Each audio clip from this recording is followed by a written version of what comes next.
Yes, welcome back to the Magic Sponge podcast, Miracle Cure for all your rugby league injury issues. I'm Brien. I'm the guy behind all the NRL Physio content you see on socials. James, my co-host, you are here, mate. It is a Sunday night.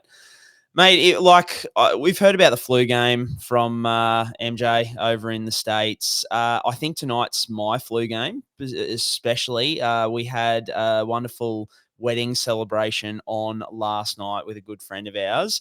And I was also sick during the week last week, and I'm absolutely feeling every ounce of those two things within like a couple of days of each other.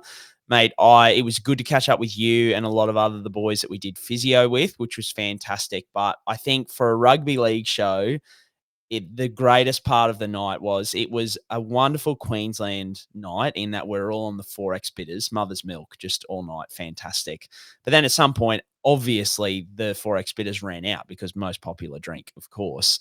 And I saw someone go and grab a beer from you for you from the Esky, came back over. It was Tui's new, and you turned it down. You said, "Go back, get me something else."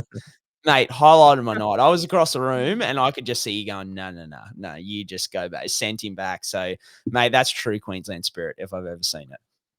I will say to that point, Brian, our mate was filthy with having to go back. He was about ready to spray me, but I just alpha power played and just said, no. I don't want any of that New South Wales brewed beer. I want a black marlin on my can. So go back in and get me one of the blackfish there. Thank you very much. He didn't receive that very well, but he did do it, and he did bring me back a cold beer, so I was pretty happy about that. And we did laugh about that, but it was very facetious, and it was a bit cheeky from me after I had a few under my belt. But it was a good night, Brian. It was a lot of fun. Good to catch up with a lot of people we don't get a chance to catch up with very often. I must say, I'm not doing too badly, all things considered. I think probably nowhere near what we had last Magic Round, where we were absolutely wounded to the point of nearly no return. So we're doing all right. I'm doing all right tonight. I might have to fly the flag for you a little bit, I reckon, mate.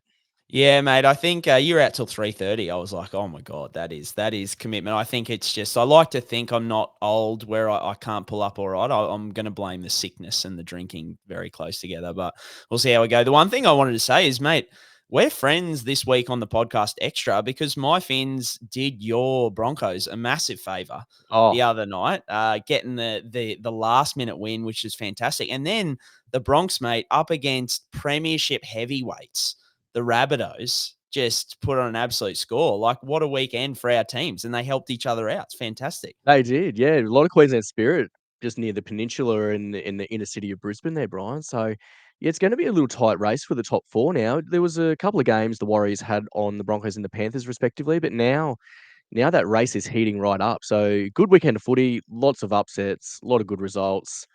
Long may it stay, especially this time of year. I like the end of season stuff because there's, teams that have booked their trips to Bali, but there's a few teams that want to play spoiler, and there's a few teams like Para. Titans showed a bit of ticker the other night, which I don't know how or why. The Tigers were up for that game, just going against the Mate, Bulldogs. Dragons It was rolled the good. It was the Raiders. Dragons, rolled Raiders. It was really, really good stuff. I was really, some of the results this week were really, they were quite enjoyable, weren't they, to be honest? And obviously as a homer, very enjoyable to see us absolutely dust the Rabbitohs. But I do feel for the Bunnies, mate. Let's be honest. Oh, Their injury list is just ridiculous, and there's just nothing to play for anymore this year. Like their poor season. I just think, all this chatter about a few of those guys coming back later, just write the season off. Just put the tank in. Just tank for whatever you need to do for 2026. I think it's tank for 26 for the Bunnies now. That's got to be the call around training. Just who cares about training? Tank for 26. Like that's what we're doing from here mate, on. we've got a question on that later, and I have some wild like whispers to go through there because there is some stuff going on at the Bunnies, but we'll go through that shortly. Guys, let's get into it. We are on YouTube everywhere you get your podcasts, your one-stop shop for all things injury analysis around NRL. Loop it all back to Supercoach and Fantasy. Look, we're going to win you your head-to-heads. Just listen to us, not our injury info, but just our vibe picks. I think I got some cracking vibe picks coming up, so just get on the board, really. But let's get into the injury wrap for this week, which is brought to you by Pain Pod, drug-free pain relief anyone can use. I don't know exactly what he's done. I would have thought it was an ankle, but I'm just guessing. He shouldn't be out for a long period of time. I mean, I'm no doctor. We have to wait for the scans, obviously, but that'd be more positive than negative. Round 22, Brian. We're going to go to the HIAs to start off with for this evening. Jamie Humphreys and Pete Mamouzelos from the Bunnies. Then there's Brendan Piakura from the Broncos, Jake Simpkin from Manly, Ben Trbojevic from Manly, and lastly, Phil Sami from the Gold Coast Titans there, Brian. Do you want to speak about anyone in a bit more detail? Yeah, mate, I think Jake Simpkin's probably an interesting one in that he had that category 1 that was challenged, but then not approved. So he's come back as his first game back and another concussion. So it sounds like the Manly didn't think he had a concussion in the first case. So that a bit of an interesting one there. But he potentially like facial fracture as well. I think the other one who there was a facial fracture concern for Phil Sami as well. So potentially like a broken nose or a broken jaw. So broken nose, not a big deal, but broken jaw could be, 6 weeks. So we'll have to wait to hear on him. Brandon Piakura is another one, mate. I think this is his 3rd concussion this year. So he was looking to come back. Had copped another knock at training. So it'll be 11 days. And 3rd concussion for the year. So you're getting towards areas like a lot of the times in the past when we've seen guys have 3 concussions in a season, you're starting to talk about like, multiple weeks on the sideline. So whether it was just, it wasn't actually a concussion because we haven't had it confirmed it was a concussion. It was just that he copped a knock at training. So whether they're just being cautious on an extra heavy knock or something like that, not quite sure. But something to keep an eye on there.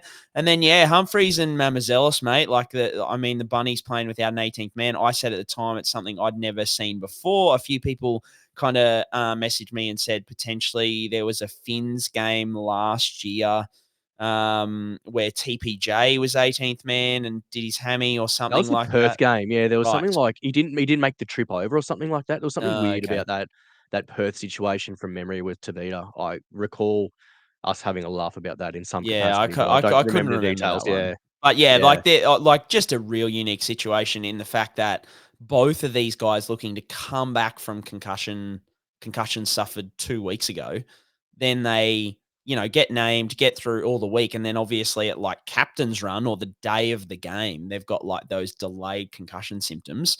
So just real rough. And like as you say, for poor old bunnies, like the season just goes bad to worse. They've got the biggest injury toll by an absolute mile when it comes to like number of games missed, and then they got shit like this happening as well. It's just the poor old bunnies.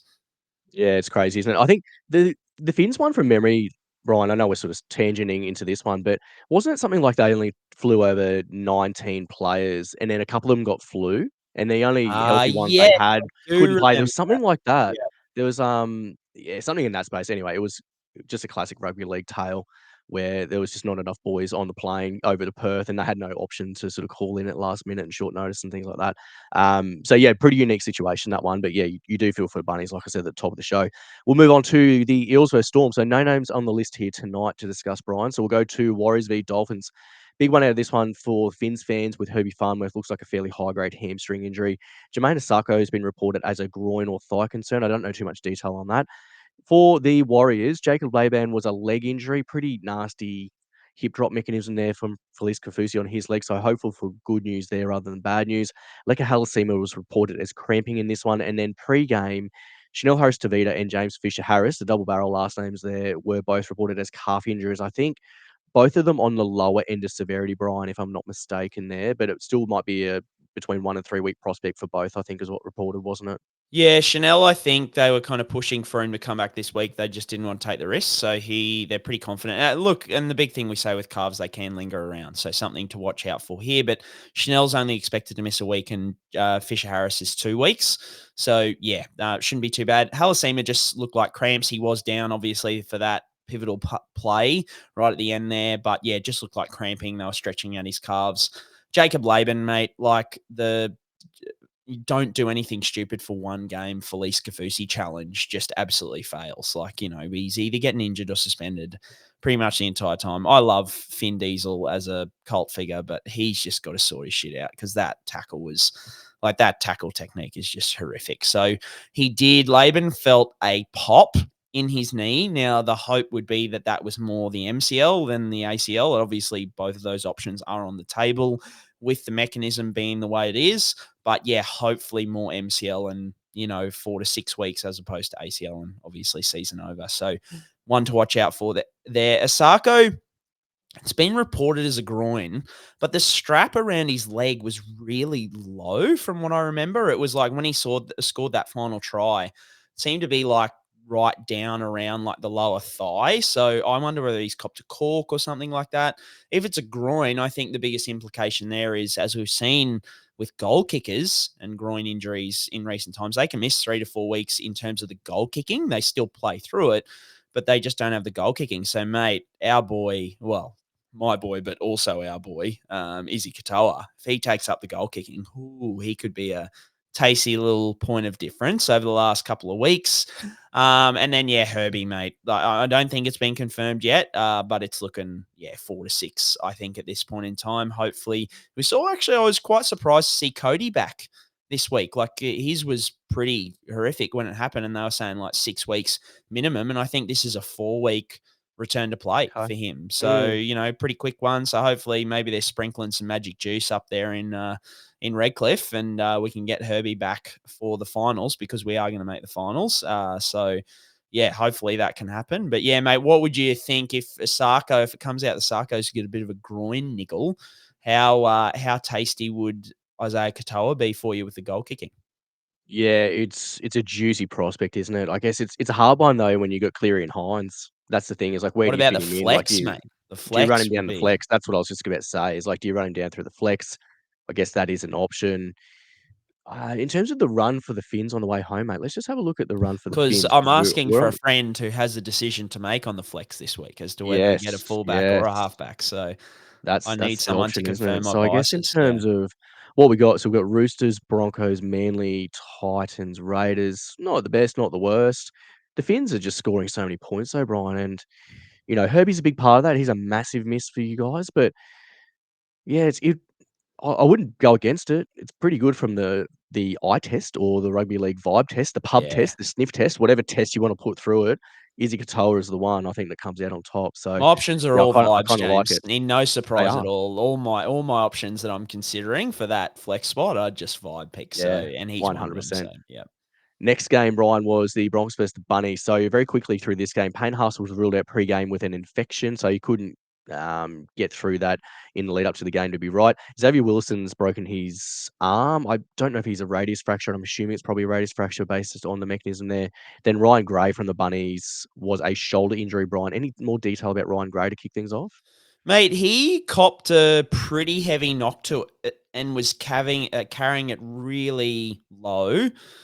They came out and said that they were thinking it was just a burner, and it kind of was a bit unclear as to whether he was going to be back or not be back, or those kind of things. So, look, the mechanism didn't give a whole lot. He just seemed to cop a heavy blow to it. So, has he got like an AC joint issue or something like that? But I think the fact that they called it a burner, like they'd usually, diagnose an AC joint issue pretty easily. So, yeah, a bit of a mysterious one there for Ryan Gray, I think. So that's a bit of a watch.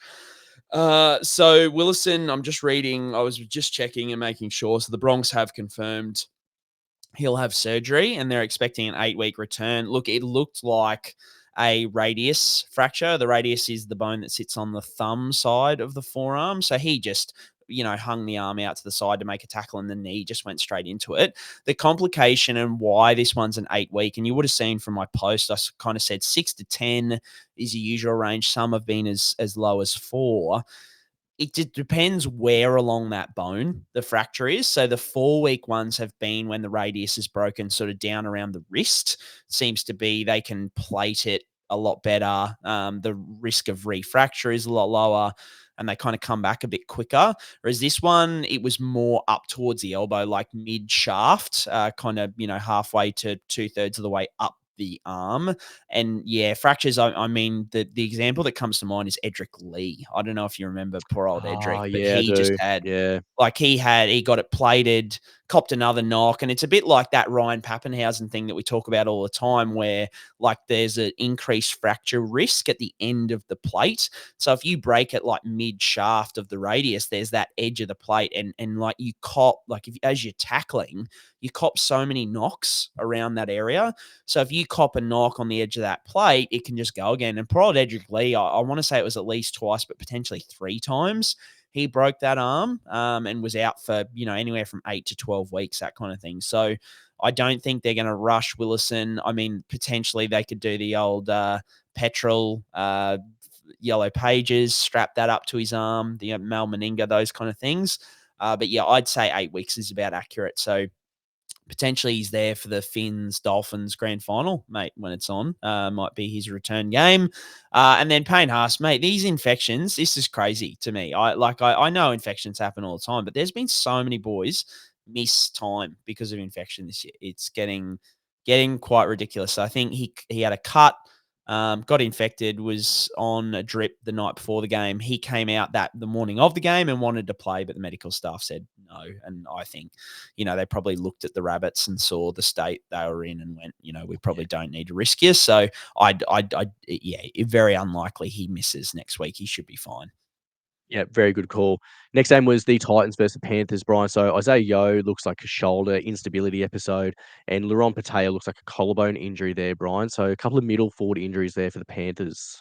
Yeah, Patea copped. I just looked at the mechanism before I came on here, and he copped an elbow to the collarbone, effectively, just during a tackle. So I guess the concern there, and the fact he's in a sling is never a good sign for a potential collarbone injury. I mean, that is as close to confirming that there's probably a fracture there than anything. So if that is fractured 6 to 8 weeks, so that would be a bit of a blow for the Panthers. But the one that's obviously more of a blow or more significant to their prospects is Isaah Yeo. So he had that typical try scorer mechanism, landed on an outstretched arm, and he had like 3 or 4 blokes on top of him. I'm so, like, if it didn't dislocate, his shoulder must be tight because he had so much force coming down through that tackle. So the fact that he was able to continue on, I mean, I know Isaah Yeo is an absolute tough nut and will play through anything, but usually you'd think it would be a subluxation. So a subluxation is just where the ball shifts in the socket, so it doesn't fully come out. So when it shifts, it can do damage. It can do damage to often the cartilage or the ligaments, but your chances of avoiding immediate surgery are a lot higher. I mean, this is effectively all those times we've talked about the likes of Haumole Olokoatu, Jarome Hughes in recent times. It's pretty much that conversation, but just not as risky, because if it's just a subluxation, the likelihood of damage is lower. The likelihood of significant instability is lower. But all of those things still sit on the spectrum. So he still will be an increased risk, the old ticking time bomb moving forward, in terms of his shoulder will have a little bit more instability in it. So it's more than likely he's going to be an increased risk of aggravation, further instability moving forward. And then he could get scans this week and find out he's torn his rotator cuff, or, so I think he was getting scans today. With that kind of mechanism, there's a lot of things that can go wrong. Even if that joint didn't fully dislocate. So, yeah, I mean, it is a bit uncertain at this point in time. Unfortunately, his odds are a lot better than a Olokoatu or a Jarome Hughes. And we saw both of those guys, were able to go, okay, we're going to rehab for 6 weeks and come back. The rehab period for subluxations is generally 1 to 3 weeks. And so 1 to 3 weeks in terms of a return, which means he could still play next week. We see returns 1 week after shoulder subluxation. So still a possibility. I think I probably land in the, he maybe misses a week and comes back the week after. But I think the scans will kind of dictate that more than anything. Isaah Yeo, I think from a SuperCoach perspective, mate, I would say it just puts you off buying him if you were thinking that was an option. But I wouldn't, unless it comes out he's missing 4 to 6 weeks. If it's only a week or two, you're not selling him because of that increased aggravation risk, are you? No, definitely not. I think it's one to watch. If you hear bad news, then Lindsay Smith to me looks really attractive. because he's been basing out. He's been scoring really well all year, Lindsay Smith, to his credit. So I think if you want to have a dip at someone, he's only front row forward eligible, which is the only shortcoming of him. But if Lindsay Smith's sniffing, close to 70 minutes, I think he's a really, really vibey selection for the run home there, would be my advice. Next game on the run sheet, Brian, was the Dragons versus the Raiders here. So no injuries out of that one that we need to discuss in more detail. So we'll move on to the Manly game versus the Roosters. So Nat Butcher was a knee injury. Sounds like a New South Wales Cup update here, Brian, or whether he was injured in New South Wales Cup. I haven't heard Nat Butcher's status for quite some time on the sponge. Hey, he sort of had double MCL injuries, but we haven't seen or heard from him for a while. And then secondly, Jazz Tamunga is listed here with a hip concern from the Manly team there. So any updates on one of your favourites, Brian, Jazzy T?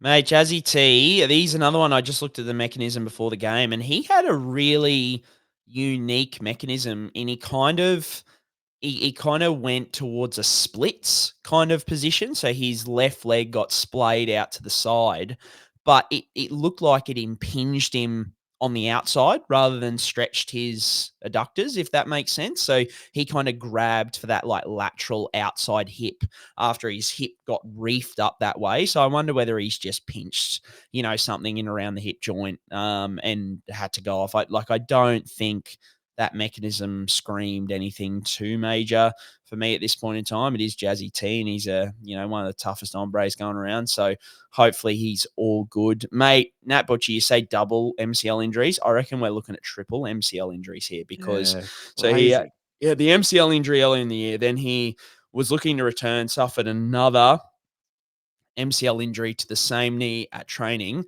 Mate, I've just been sent the mechanism because it was in New South Wales Cup. He got cannonballed effectively. He had two guys on top. Third guy came in, same knee, MCL mechanism again. So he's come off like that.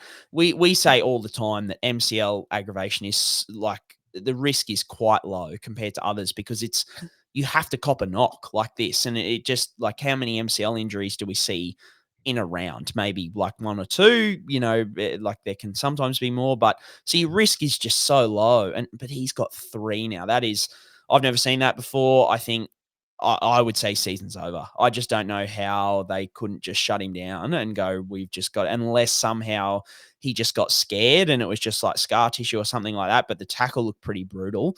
So yeah, I'm not super optimistic on that, unfortunately. Yeah, it's a really just bad run of luck for Nat Butcher this year. That's crazy. Really, it is quite insane, that run of injury. Next game, Brian, was West Tigers versus the Bulldogs. So we'll talk about them next. So Connor Tracy was an abdominal injury that's quite complex in nature and is a good discussion point. Jarome Luai has been listed as a shoulder concern, and Starford To'a, I don't have much injury update stuff here, Brian, but he's sort of been discussed on and off over the last few weeks on the sponge, hasn't he, with a variety of things, especially pertaining to elbow and shoulder stuff, I think, historically. Are we in the same wheelhouse, do you know? Not sure. So the Tigers just dropped him, and I don't know why. Like they didn't say why. So I've just included him in there. I got heaps of questions on him. He's always a big interest for people. And I don't know whether it's West Tigers or whether he's a fantasy or something like that. I'm not quite sure. But yeah, he's been dealing with that right or left arm issue for weeks and weeks and weeks, it seems. So I don't know whether they've given him rest for that, whether they preferred Brent Naden in the centers. That was like, I think why most people are thinking he's got an injury. So yeah, wait and watch on that. Jarome Luai came off before full time. There was some suggestion he had a bit of a shoulder issue. He is carrying that, and this is, your example of a subluxation. Jarome Luai subluxed his shoulder earlier in the year, but it's been fine. He's, and so that shows you one of the better case scenarios with these subluxations. So yeah, apparently it was just a planned rest. And then Connor Tracy, mate, this abdominal injury. So, friend of the show, Gus Gould gets on 100% footy and gives just fantastic detail on what's going on with Connor so that everyone can understand kind of what's going on, have the relevant amount of concern and care for him and those kind of things. So he has a rectus sheath hematoma, which is effectively a big hematoma or significant bruise in his abdominal wall, so the muscles that make up his abdomen. It's from an artery called the inferior epigastric artery in the abdomen. It bursts. It can burst from a couple of different ways. You can cop a direct blow, but you can also, it can be just from overexertion. And Gus even suggested that he was playing through an abdominal injury over the weeks, and the initial suspicion was he'd developed a hernia. So whether there was some contributions there, but yeah, this is just when you get a hematoma in that area, if you kind of aggravate it, it's not like a hematoma in your leg where if it gets out of control, like there are some medical things obviously, but there's nothing really that you can, that if that hematoma gets out of control, it can start to affect. Whereas in the abdominals, if you have a hematoma that gets out of control, it can start to like press on your guts effectively, like your intestines. And, there's so many internal organs in around that area that can be affected by a hematoma getting out of control, which can, cause medical issues, need for surgery, all this kind of stuff. So that's why it's a little bit more careful. Gus said sort of 3 weeks rest, which is pretty standard. Most seem to return in 4 to 6 weeks. It's such a rare injury. There's not really any documented cases for NRL, but in other sports there have been, and usually around 4 to 6 weeks. But yeah, a bit of an uncertain one, and one to watch moving forward, I think. Yeah, real shame because Connor Tracy was lighting it up for the old Supercoach team of mine for a bit, and really sad to see him on the injury front there. Hopefully he can be back by the time the Bulldogs sort of launch into the finals. They're sort of spluttering a little bit towards the end of the year, but he's a big part of what they've been able to do in the last 12, 18 months. Last game of the round, Brian, to talk through was the Cronulla Sharks versus the North Queensland Cowboys. So Rob Derby with a knee injury out of this one, and Griffin Neame with a shoulder concern there, Brian. Don't have much detail apart from that, unfortunately. Yeah, mate. Griffin Neame apparently was he wanted to go back on, but the medical staff sort of said no. Look, let's save him. So yeah, hopefully just a minor burner kind of AC joint issue. I haven't seen the mechanism yet, so I'm not sure. The mechanism I did see though was Robert Derby with his knee, which is a pretty rank contact mechanism again. They said MCL, which is exactly what it looked like, and not a grade 1. So in other words, grade 2 to 3. And as we've spoken about in the past, those hands-on tests, they can feel the looseness of the knee. So if it's quite loose, you're looking at grade 2 to 3, 3 to 6 to 8 weeks kind of thing. So multi-week recovery ahead for Derby, unfortunately. Yeah, it's a bit of a shame, isn't it, Brian? Just to wrap that round up for the NRL. We're going to quickly touch on the NRLW just before we move forward with the show, Brian. So the list we've got here for the NRLW, Emma Run from the Sharkies there with a foot concern, formerly Emma Tonegado for those playing at home with a foot injury. And then the other names we've got on here with ankle concerns. So I think Rory Owen, Casey To'ihiku, Lily Paxton, and Breeze Spreadbra are being reported as ankle injuries, with a couple of shoulder concerns here for Anessa Biddle and Trinity Tuanei. Margot Vella with a knee concern. And then lastly, with HIAs, Tiana Penatani. I think Kennedy Charrington's listed here too, and Racine McGregor as well, Ryan, there. So a few updates there for an NRLW. A bit more of an injury or casualty ward this week compared to weeks on by, isn't it? Yeah, mate, they had a few this week. We were saying we're on a good run. I'm hopeful that none of these are too significant in terms of lengthy. Maybe a few season enders, unfortunately, though. So Emma Veron Tonegado is going for scans on a foot injury. Never love foot injuries, so we'll wait and hear on that one. Of the ankle injuries there, Rory Owen and Lily Paxton, they looked like brutal mechanisms in terms of, I think Owens and Paxton are odds on for fibula fractures. They just in that wet weather just got caught up.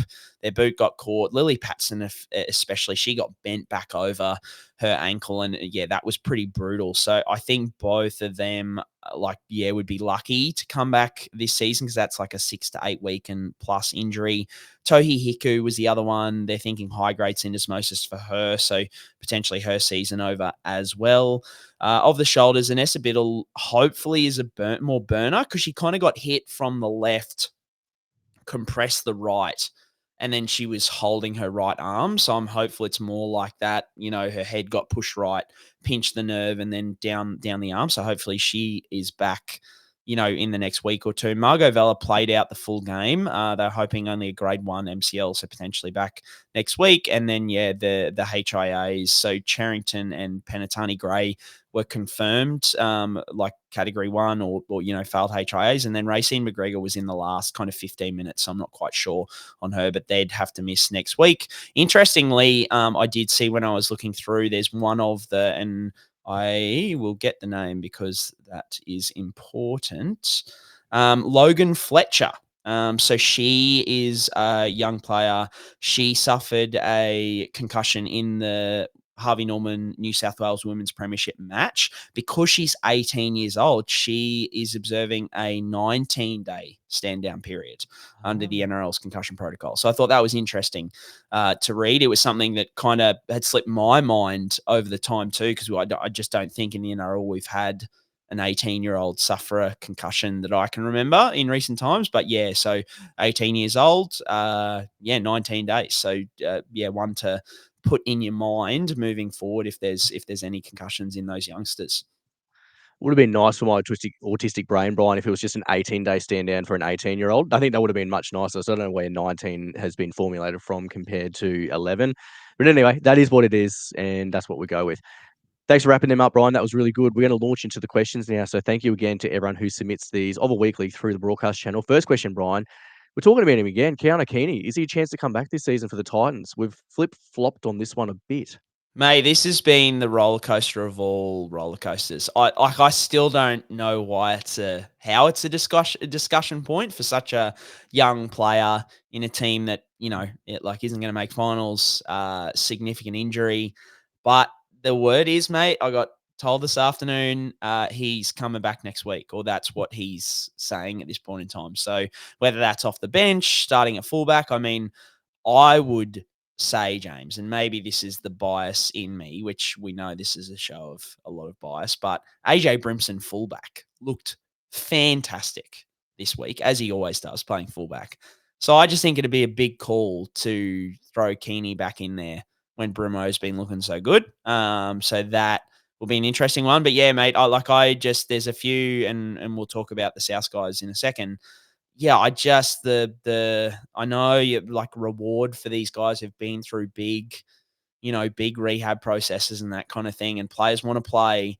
But mate, what happens if he goes back out there and blows an ACL or whatever aggravates the neck? The risk reward scenario is just, it's a bit off for me with that. But we're not in there and making those decisions. So all the best to him. I hope he comes back and absolutely kills it. But yeah, for any Keeney potential drafters, I think Rugby League Guru has been smashing my phone this afternoon since I posted that in the broadcast channel. There's some happy drafters, but it might not be a next week play because he might be on the bench. Yeah, it's one to watch. They do have the bunny, so if he's named, then oh boy, you're looking at maybe a potentially big score there. And we do want to say if Keanu Keeney, hopefully he comes back whenever he comes back and he absolutely rips because he's an excitement machine. Again, Brian, I know we said at the top, tank for 2026, guys. The season's done. Write it off. Book your Bali trips. Book your Koh Samui trips. Book wherever you want to book. Just don't book yourself back into a rugby league game in this year for the risk of possibilities. Next question is, Wayne Bennett has said that he expects to get most of the South's injured players back this season. Why is Wayne talking about this in that manner, Brian? It seems a bit strange to me that the Bunnies have just been decimated, but there's still this chatter of oh no, we'll get these guys back this year. For what? What are we dealing with here? I don't see any upside to this at all. Just tank for 2026 is the chat again from me. So I think he's missing a few guys there. There's Davy Mwali. He's definitely out for the season. He's had wrist surgery. And I'm sure I'm missing a few others, but there's a few that are definitely out. But the ones that I've heard specifically is Latrell and Campbell Graham, next week or the week after, they're aiming for at this point in time. So Latrell had that quad issue. Campbell Graham had the back concerns that he's kind of playing through. But mate, the one that I wanted to hold just to see your reaction is I've been told that Keon Kaloamatangi is pushing to return in round 27. So Come on. I think it is the Chooks. Are they playing the Chooks in round 27? Have I got that right? But it is, still, come, what? So I what? just don't get it. I really don't get it. Once again, not on the four walls. So maybe avoiding the spoon is the big thing or whatever it may be. But, and guys return from syndesmosis injuries really well. But yeah, there seems to be a big push to get these injured guys back. So I really hope, beyond hope, that there's no secondary injuries for these guys. Cause I think that's obviously the big risk. Yeah, that would be nightmare for you. If you're a Bunnies fan, you'd just be like, okay, this season is legitimately a wash. Just let's just get it to next year and have a better season next year. Like, Brandon Smith's coming back from a multi-ligament knee reconstruction. Latrell's had a soft tissue injury. We know his history with those ones.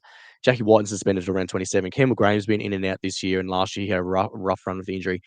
They're still talking up Cam Murray might be coming back, and he's had, the complications from Achilles surgery. Cody's had a million soft tissue injuries. Keon's got the high ankle that he's coming back from. Jaden Sullivan's got the leg fracture. David Miley's the next season thing. Like, what are we talking about here? I really don't understand the upside to getting one or two more games out of these guys. That's inconsequential anyway. Like, how much are you going to build this year that's going to carry over onto next year? You got a pretty veteran team. You got a pretty good squad on paper. You just need to get these boys fit and firing. Like, surely that's the priority rather than risking anything more at the back end. I don't see the upside there at all. Maybe it's Wayne Bennett doing a smokescreen. He's pretty good in the media at this sort of stuff, Brian. So maybe that's what it is. Question 3 is about Jason Taumalolo there, Brian. We haven't heard any updates about him in a while. What's the status there of Jason Taumalolo? It was calf concern, wasn't it? I think was the most recent issue. Yeah, repeat calf. So he was trying to return from a calf and I think did it in the warm-up, and it was apparently worse than the last one. So he's been out for a significant amount of time. Todd Payton said in the post-match presser tonight that they're getting 5 back next week. So I've got the casualty ward here in front of me. So I'm thinking those 5 would be Jordan McLean, Tom McKaylee, Sam McIntyre, who are calves and knees respectively. Jake Clifford, he's like aggravated that quad again, but apparently only minor, so maybe him. And then the only other real option is probably Taumalolo. Like maybe he's back, maybe a Murray Taulagi, but he was like a couple of weeks. I think Tom Duffy, he's done a quads, he's a couple of weeks, so maybe we see Jason Those Bronx Taumalolo. anyway. He needs Yeah. a little screen update, Tom Yeah, Duffy, too. Yeah. that's true. So like I think maybe we might see Jace back next week, but yeah, obviously just been a longer recovery because it's a repeat calf injury, I think. Yeah, well summarised there, Brian. Probably not much else to add. Any reason for the next question, Brian, is why Scott Drinkwater wasn't kicking goals just recently? I missed that in the wash of all the games. I didn't know he wasn't kicking, personally. Yeah, mate. Labour kicked today, and I don't know why. There was no, I saw bits and pieces of the game. It didn't look like Drinky was struggling. I couldn't see, anything obvious there. But yeah, Labour was kicking. So, and no questions about it in the post-match presser, unfortunately. So yeah, not really sure. So hopefully, North Queensland are pretty guarded with their information coming out of there. So it'd be nice to get. Look, I don't think I think the Cows have got a pretty good run apart from that round 27 bye. So I don't think I wouldn't be trading out Drinky even if he's not kicking goals. Like, would you? I think, yeah.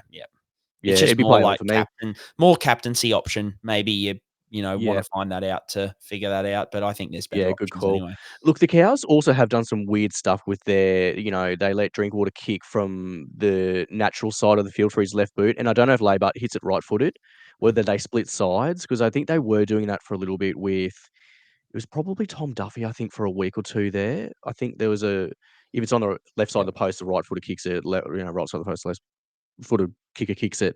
So I don't know if there were silly buggers going on there because I don't know how Laybutts hits it. I don't know if he's a right foot or left foot kicker. I didn't watch the game, so I have no idea about why that's happening, but it's pretty annoying if you're a Scotty Drink rosterer.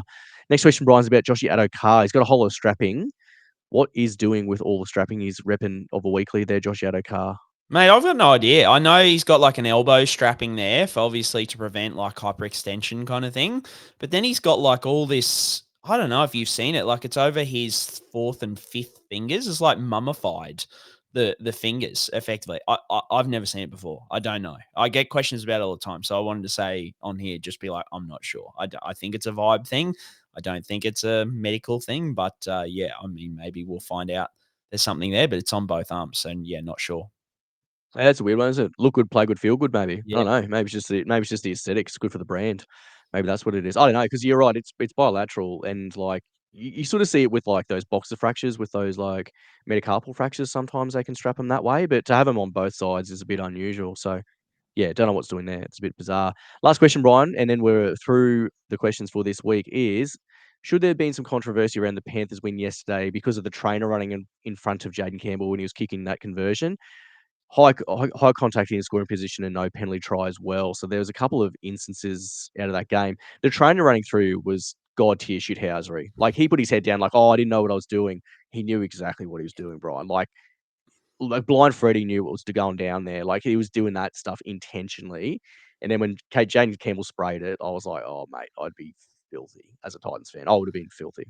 Yeah, so I like that. Obviously, is the biggest shout, but I think even Penrith fans have been like, yeah, okay, yeah, they're like that he was taking the piss there. But I think with this one, like the one that hasn't been talked about as much, and I'm not sure if you saw it, but Phil Sami, try scoring position, got Oh, I whacked did see in this, the yeah. head, Yep. mate. Absolutely whacked in the head, and like there's so many components to this, but like whacked in the head, and for mine looked out of it on the way down, right? And his foot just trickled into touch. And their excuse was, oh, it wasn't the high contact that caused his foot to go out. I'm like, okay, they didn't like whack his feet necessarily, but if you've whacked him in the head and he loses control of his bodily functions for even half a second, it absolutely is contributed to, to his foot going out. Like, what are you talking? I cannot believe that. I don't know whether the rules have changed around that, where it has to be like you whack them in the head and they drop the ball immediately. Like I don't know, but I just thought that was massively rough. But then also, this is the other like poor look thing where Kieran Foran is on the TV saying to the refs, he was knocked out before he got to the ground. He was knocked out before he got to the ground. Phil Sami, like, no HIA, like, or, no, he didn't have a concussion. And then copped another knock later in the game to his chops that, put him off. So it's just like, yeah, there's a lot of components there, but I'd love some clarification on how you could say that him getting whacked in the head didn't contribute to what his body did. That's a misunderstanding of biomechanics and like human biology. I just, if you get whacked in the head, that affects your whole system, like everything. So I don't know. It wasn't like he was heading out before he got whacked in the head too. It was like after he got whacked in the head, then his feet trailed out. So yeah, I don't know. I just thought that was pretty rough. And I think if you get whacked in the head in a try scoring position, there has to be a lot of things that go, oh, okay, this isn't a penalty try for mine anyway. Yeah, I would have been happy to see a penalty try, to be honest. I think that was pretty rough in the Titans. It sort of goes, I know coaches say this, Brian, but like the bad teams don't get the calls. I think it genuinely would have been a different story if it wasn't the Titans on the end of that, I reckon. And yeah, it was pretty unlucky for the fans there. I thought they put up a pretty good fight against Penrith, that's for sure. That's why the Wallabies never got the calls, mate. That's right, yeah. They were hard done by, Brian, weren't they? Can't disappear, though. Bad Can't teams never disappear. get the calls. No, I love Australian pride. Love the Wallabies. Supercoach Corner, mate. Let's get into it. Supercoach head-to-head finals are here, guys. If you want to sharpen up and make the right calls when it counts, trades, captains, your 17th man, how to pick, who to sit. You'll need the right tools. Baller has projections, base plus power stats, captaincy and ownership data, and everything you need for Supercoach strategy. And it's all free. Like it's seriously, it has become my most visited website over the Supercoach weekend. I love it. The scores are all there. The only reason I go to my Supercoach app is just to see like how my team is going overall, but it like Baller is just where I live for, immediate scores, checking all the stats, those kind of things. It's epic. And mate, baller.live, BALLR.live to get access to every tool you need to finish the season strong. And the thing we were talking about at the wedding last night was all the wet weather games, mate. Like we were like, oh, how are we going to figure that out? Mate, Baller pumps that into their projections. So you're looking at those projections. It's not just the boring old projections from Supercoach app every week. Like as soon as that they pump the weather into that, those kind of things, that is so sick to have that kind of stuff. It helps so much. And I know we were saying it helped us a lot over the weekend. Yeah, it did massively. And I think the other thing to consider there, Brian, was, we're in Brisbane, God's country. It's sunny as. We didn't know it was like just bucketing down and wet and windy and cold everywhere else. Like I'm not paying attention to every weather event that's happening on the east coast of Australia. So if you do need to look at projections and see, okay, a few guys that we're sort of sizing up to start, maybe it's centre wing or maybe it's second row, what's your better bet? It just puts your mind at ease because you know that those projections are live, those things, those models are factored in. So it's really good. The update weekly, it's refined with those judgment calls. It counts for team changes, role shifts, all those sort of things. If only we had a few more trades, Brian, would be even better because then we could really launch into a few more vibier trades. But it's definitely one of those things for next year. For my Oh, captaincy, it's just mate. like I've got to use this way more next year. Yeah. Like genuinely Next year, speaking. it's going to be absolutely golden for Yeah. me. Like we've only just like touched the surface of it for this year. I think next year, like helping with trades and like captains, like I listened to their pod the other day. I think I was talking to you and I'm saying like, I'm hearing them talking about like their captaincy averages for the year and will we above or below 100? I said to you, I haven't calculated mine, but mate, I've captained Payne Haas twice this year, and the 2 times he scored 50. Like my captaincy options have been horseshit. I reckon I'd be averaging like 75 to 80, and these boys are talking 100. I'm like, fuck you idiots! Like I hate you so much. Even So, I think the other one that was interesting before we move on, Brian, is like the amount of times they've looped as well. yeah. I think Matt was saying, I've looped like 5 or 6 times maybe or something in that ballpark, and I was like, I reckon I've looped twice. But you think about if you were just better at your loop option, this year the loop's back, it's back in, and it will be next year too. Probably unless things change dramatically. So those things matter. It makes a difference to why we are positioned where we're positioned, which is like way down compared to way up. Matters. 100%, mate. I love it. So let's get in SuperCoach Corner. Mate, before we go through how you went and your trade plans, a quick update on our invitational draft comps. We've got Magic Sponge 1 and 2 heading into finals this week. You've done a little sneaky in one of the comps and snuck into the finals, and then I'll give an update on the 20-man Magic Sponge draft comp as well. But yeah, hit me with the updates on number 1 and 2 first. Yeah, so as it stands in number 1, where are we on the ladder at the moment? So I think I've sort of snuck into the finals for Magic Sponge 1. Obviously, you missed out on that one despite scoring the second most points. You're running third last, so you got absolutely dicked in terms of matchups in that competition, My team Brian. is so good in that league. It's I'm good as so well. happy with Yeah, it. you've got an absolute stormer of a team, and it's just languishing down where it should not be languishing. So that's been a rough old season for you there in Magic Sponge 1. My team is looking like dirt, but it's sitting in third, so I'm pretty happy about that. And now when it's winner takes all, it's anything goes, and these sort of things, it can happen like that and fall your way. In Magic Sponge 2, you're running, second with probably a lower point scored for. And I've sort of Bradbury'd my way in. I was running 8th this week, but I've pulled in 3 places with a final win this week to get into the 5th spot. So that's the cutoff for Magic Sponge 2 to get into the final. So I think you'll be sitting in 2nd. I'm sitting in 5th in that comp. So yeah, it's same thing. Anything goes, from here on. And I've actually got a pretty handy team in this one, but I've got a bit unlucky on matchup. So I'm pretty happy to see that one get through because I'm far more confident that that team might deliver me, something closer to maybe getting the win the whole thing sort of scenario there. So been a lot of fun, the 2 invitationals there, Brian. So a lot of good teams, a lot of good activity, a lot of good chat in the WhatsApp threads as well. So it's been a lot of fun as it always is. But yeah, a tale of 2 seasons for your 2 teams there in invitationals. Hey, Mate, the best thing about Magic Sponge 2 is that our mate Riser, who we caught up with last night, massive Broncos homer, took Sam Walker in the first round, which he was letting me know about last night, and drafted I reckon 75% Broncos. He's sitting in first in that comp, which just blows me away. Like he is absolutely killing it. Sam Walker first round. Bronco, like that is so good. And then the best thing he's got about 8 Broncos in his team. That's how good it is. It's the and best. Sammy Walker, like so And who's Sam been Walker as out well. until like the last 3 weeks. Like just Yeah, fantastic. he's like, mate, I taught Sam in Ipswich Grammar. I got to draft him. Like all good. I was like, yeah, that's a flex. So Oh, fair so play. good. Fair play. And I've just given him a pump up, but the one thing I want to say about Magic Sponge 2 is that Matt of SC Ball of Fame has made 2 trades, big trades in that league. He traded Nico for Cleary. So he was the Nico owner, traded for Cleary, which we thought was a big trade at the time and probably has worked out pretty even because Cleary's missed a bit of footy and stuff like that. But then he traded Cleary to me for Jarome Hughes. So he has owned the big 3 halfbacks over the time. He's owned Hughes, Cleary, and and Nico. And, mate, he ended up with the worst of the three because Jarome Hughes is now out. Actually, have you got the league in front of you? Did he make finals?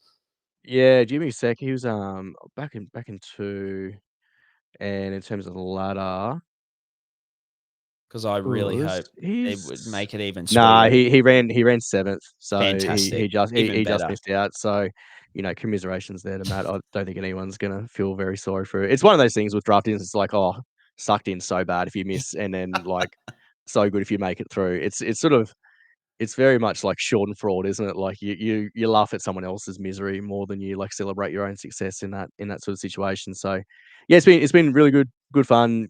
Even from draft day through to presently, like draft's where it's at, Brian. Like let's just put that in bubble wrap again and just say, look, it's always by far the most enjoyable components of our season. And yeah, now it gets hot for the rest of the way forward. So good luck to all 100%, mate. involved. 100%. But not And too much then, luck.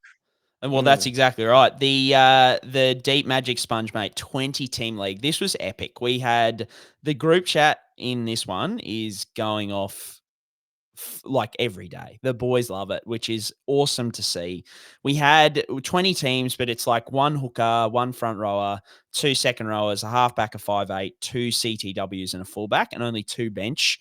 So it just made it very, very interesting, like 20 picks. And then it was Banzai as well, which is where you go like 1 to 20 and then 1 to 20. Oh, sorry, 1 to 20, 20 to 1, and then 20 to 1 again.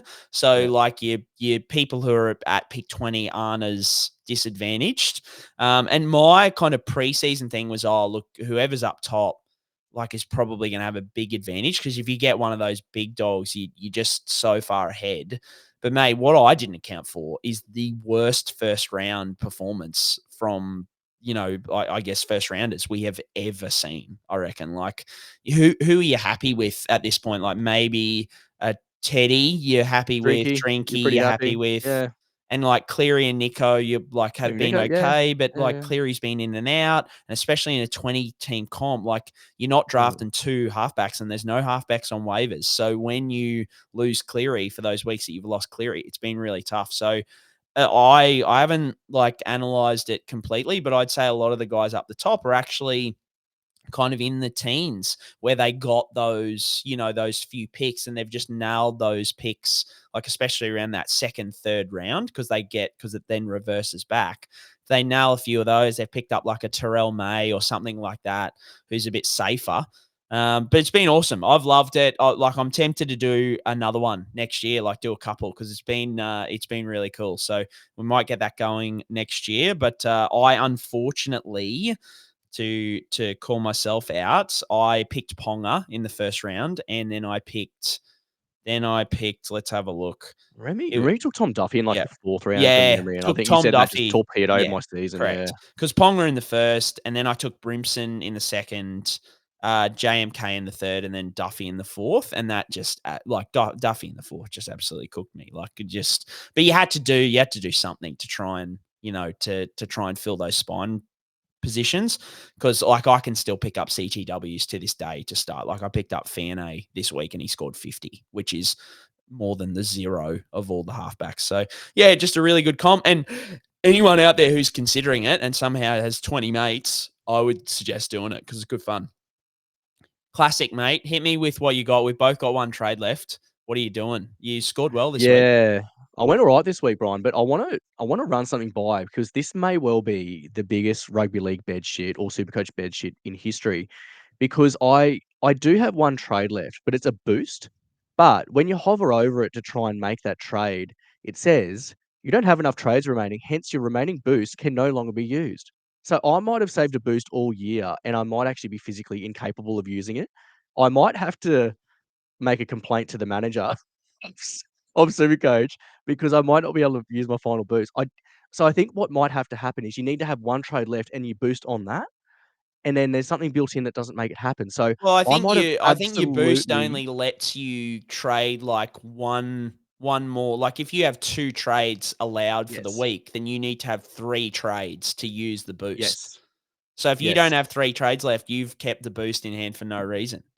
Yeah, I think that's what's happened. Whereas I thought the boost was an additional to that. So I think I'm out. You've I completely think cooked it. Yeah, and I didn't realize. I thought the boost was just like you just put an extra one Oh, on. so you've got 0 like trades. anything. I think so. Yeah. Oh, Yeah. wow. Yeah. So I think I'm done. For our Like, 'cause SuperCoach expert, James, you've really fucked us here. Like, I really have. It's very funny. Like, I mean, I'm just gonna have to take my licks now. Like, there's nothing else I can do unless I'm just gonna like go on a Twitter tirade and try to get that across the line. So anyway, I may well have completely cooked it, Brian. So a good one for those playing at home that if you do have a boost left, you can't use that thing last. You got to use it before then. So just in case you're as dumb as me, do that before you lose it. So anyway, there's that's this quite the funny. legitimacy and the professionalism of this show just went up 10 Yes, rungs, I think. absolutely. It's just very accountable though, Brian. Let's leave it Yeah, there. that's true. Look, Let's take full count. yeah, I agree with that. Yeah, we are Yeah. accountability on this show, so that's fair All enough. right. So in terms of the score, so 12.96 for me this week. I captained Cleary. I'm still getting good scores out of Roger Tuivasa-Sheck and Ronnie Mulitalo, so that's going good. The Brian Toto trade, not so good at all on that one. So I didn't make any trade-ins this week. I'm holding on to that one final trade. If I do have that one final trade, I don't think I actually do when I hover over that. That's just a massive stitch up. Anyway, I'll move on. So I've still got Connor Tracy, Karapani on the bench and Jaden Sewer on the bench. So I'll see how long I can last with that. And if I did have trades to make, if I had some stuff up my sleeve, I'd look at Walsh at fullback. I think he's a good shout. Ronnie Mulitalo or Jesse Ramian at Cronulla are worth a dip. RTS is doing really good things for the Wars. And I think if Yo's out for extended time and Lindsay Smith is sniffing around 70 minutes, he could be a massive pod for the run home via front row forward. So they're guys I've got my eye on for a little bit of a vibey selection. You've got an even better one though, Brian. It triggers me a little bit, triggers my PTSD a little bit, but it could be extremely point of difference for the run home. Mate, I'm coming in hot this week. So I was going to burn 2, and then Herbie went down. So I reversed. So I brought in Cleary for Jarome Hughes and captained him. Scored 1180 at this point in time. But then I was going to bring in Hudson Young, but as soon as Herbie went down, because I was kind of saying last week, I'm playing To'o in the flex at the moment, and I was like, I don't love that. So do I hold one and bring in, a gun fullback, halfback, something like that? So yeah, Herbie going down made that an easy call. So I'm going to have to run the gauntlet for the rest of the season with no second row cover. So I've got Aaron Clark, Viliami Kikau, and who else anyway, I won't have any cover for those guys, but I feel like trading out Herbie is smarter than trading out like a Lucas or something like that. So Eli Katoa. Aaron Clark and Viliami Kikau have got to play every game for the rest of the season. Otherwise, I'm cooked. So let's hope, fingers crossed. Well, not cooked. It just gives me a boost. A captaincy loop option. But yeah, I'm thinking Herbie out, To'o down to CTW, and I can bring in anyone. And Herbie's a high enough price. I've got like 150 grand in the bank. I can literally bring in anyone. Mate, I've gone deep in this, and I've got 3 vibe options. 4 vibe options, really. Number 1, and the current favourite, which is no surprise to anybody who listens to this show, it's Tom Trbojevic, mate. Like, he was back at fullback over the weekend. He was back there.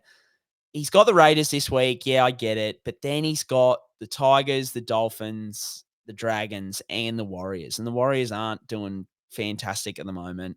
2 of those games are at Brookie at 4 Pines. Mate, if Turbo's named at fullback this week, it's probably going to happen, I think. And I know you can probably clip up me from sometime earlier in this season saying this season's done, like, don't pick him. But also, like, Tommy Turbo, like get around him at fullback. So I think it'd be the perfect final trade. I've got 1 trade left. I bring in Tom Trbojevic and just live or die with Tom after all the love we've given him over the years. My other option is like a Reece Walsh. So he's kind of got like the Storm this week and then last round, which is like a bit of a killer, but he does have Dolphins, Newcastle, North Queensland kind of in between. So that's not bad. And like Latrell, if he's named, he's probably got the softest draw of them all. So he's got the Titans, Para, although Para have been looking better, the Dragons. Then he's got the bye, but then he's got the Roosters. So that's pretty good. And then you've got Isaah Katoa. So, mate, 4 very vibey picks, like 4 of favorites of the show. I'm actually super excited to use my last trade this week. Like usually I'd be like, oh damn, last trade, but I'm just keen to get vibey behind one of these guys and get round it. So the other one that's been floated a bit is Origin Dane. I think that is not a bad option as well, but I just don't know if it's got the vibes as high as these other guys. Gets me as excited. So I think I'm going to lean towards one of those. Out of those, James, if you were in my shoes, which way would you be going?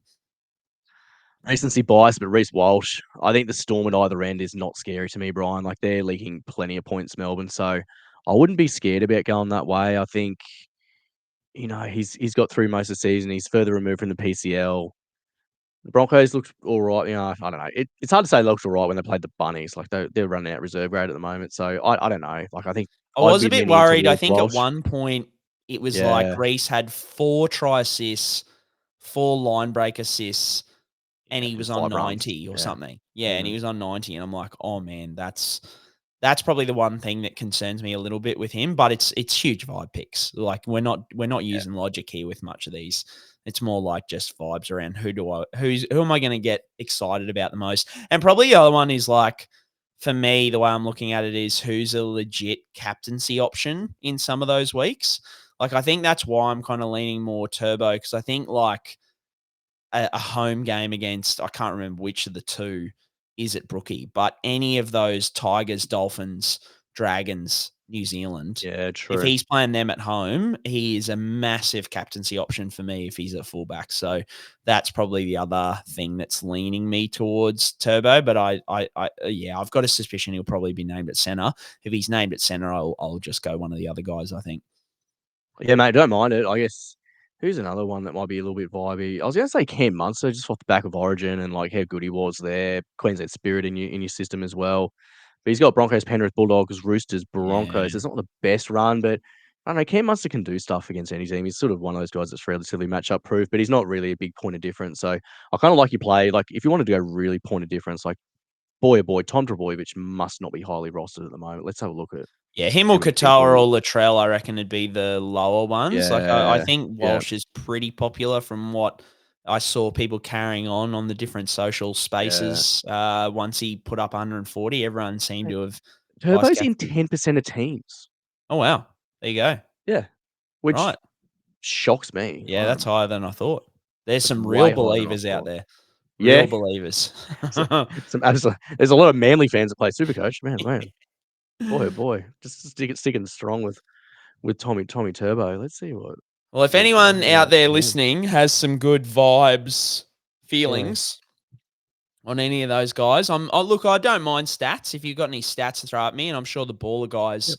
will have something to tell me on projections over the next Mm, few weeks, and I might hit them up and say, look, if Turbo's at fullback, what's his projection like? I will lean on the baller guys and see if they can give me a projection on those four. yeah, If they're listening this far into this waffle, boys, if you can put together a bit of a projection for Turbo, Walsh, Latrell, Katoa, if he's got the goal kicking over the next 5 weeks or whatever it is, that might lean me heavily one way or another. So we'll see how we go. But yeah, nice one, mate. Also, for those playing at home, if you know how I can find a final boost, that'd be really good. since I haven't used my final one. Yeah, baller. Can you is there something? Can you can you put it sort me through out there? put Come it on. through? Mate. Find. There's website's so good, mate. It's Maybe one of those things, Brian. If I wasn't hungover, I'd probably cry, but I'm just like, oh well, I've got to take my licks here. I'm already taking enough licks. It's 10 o'clock on a Sunday. Oh, that's I've done fantastic. enough. You've got one boost left but no trades. This is just amazing stuff. What a way to finish our hungover Sunday night, mate. This is really good stuff. I think we've done pretty well, though. I didn't lose my voice, which is, I pity my poor patience tomorrow. We'll see how we go. That is a wrap for this week, guys. If you like the pod, give us a review, recommend to a friend. It really helps us get in front of more people and shoot the show up, all the things and all that kind of stuff. So, yeah, jump on and throw 5 stars at us if you could. That would be great. James, have a good week. We'll see you again next week. And as always, up the mighty, mighty Redcliffe Dolphins.